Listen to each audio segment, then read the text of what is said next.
রাজ্যের জনজাতি অংশের মানুষকে বিভ্রান্তি করার লক্ষ্যেই চক্রান্ত চালিয়ে যাচ্ছে বিরোধীরা।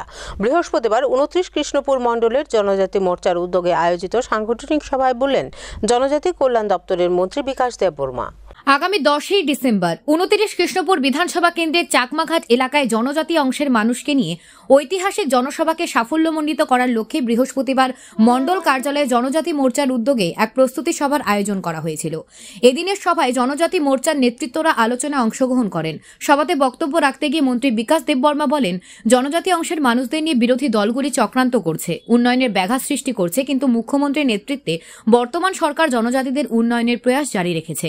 জনজাতি এলাকাগুলির উন্নয়নের ধারাবাহিকতা বজায় রাখার জন্য গোটা রাজ্যের জনজাতির মানুষদের নিয়ে আগামী 10ই ডিসেম্বর আয়োজিত জনসভাকে সাফল্যমণ্ডিত করার আহ্বান রাখেন মন্ত্রী বিকাশ দেববর্মা।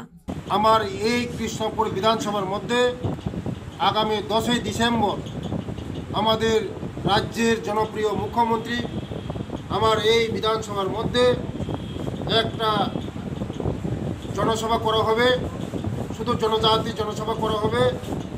আগামী দিন আমাদের রূপরেখা, তার জন্য আজকে সমস্ত আমার জনজাতির লিডারকে নিয়ে আমার মণ্ডল অফিসে আগামী দিন 10 তারিখ আমাদের এই যে জনসভাকে সাফল্যমণ্ডিত করার জন্য আজকে রূপরেখা তৈরি করা হয়েছে।